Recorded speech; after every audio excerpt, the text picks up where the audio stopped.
हम अभी जानेंगे इन्वर्टर आइसोलेशन प्रोसेस के बारे में। चलिए शुरू करते हैं। इन्वर्टर आइसोलेशन प्रोसेस में 3 चरण हैं। पहला चरण ऑथराइजेशन, वैलिडेशन एवं अप्रूवल। दूसरा चरण आइसोलेशन ऑफ डिवाइस। तीसरा चरण जीरो वोल्टेज एवं लोटो। चलिए जानते हैं पहले चरण ऑथराइजेशन, वैलिडेशन एवं अप्रूवल के बारे में। पहले चरण में हमें स्वयं से 2 सवाल पूछने हैं। पहले, क्या आप एक ऑथराइज्ड व्यक्ति हैं? दूसरा सवाल, क्या हमने जरूरी अप्रूवल जैसे PTW, permit to work, TBT, tool box top, JSA, job safety analysis, इस प्रकार के सारे अप्रूवल ले लिए हैं? अगर हाँ, तो हमने पहला चरण पार कर लिया है। चलिए दूसरे चरण की तरफ, आइसोलेशन ऑफ डिवाइस।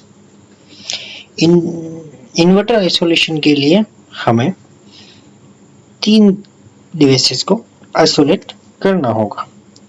पहला डिवाइस है इन्वर्टर। इन्वर्टर स्वयं को हमें आइसोलेट करना होगा। हम इस चीज के लिए DC ब्रेकर को इस्तेमाल करके इन्वर्टर को बंद कर सकते हैं। दूसरे चरण में SMCB जो उस इन्वर्टर से कनेक्टेड है, उन सारी SMCBs को हमें डिस्कनेक्ट करना होगा।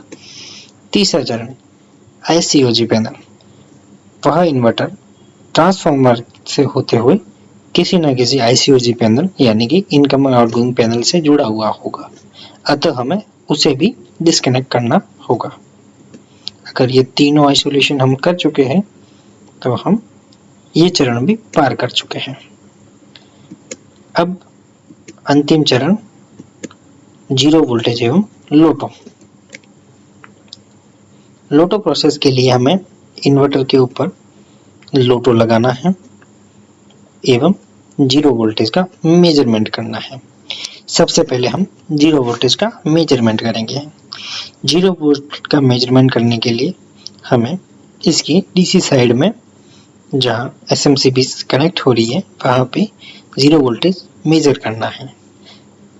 अगर जीरो वोल्टेज आ रहा है तो हमने इन्वर्टर को सही तरीके से आइसोलेट कर लिया है। जीरो वोल्टेज मेजरमेंट के लिए हम मल्टीमीटर का इस्तेमाल कर सकते हैं, पर हमें इस बात का ध्यान रखना है कि जो मल्टीमीटर हम इस्तेमाल कर रहे हैं वो इस लेवल के वोल्टेज को माप सकता है या नहीं,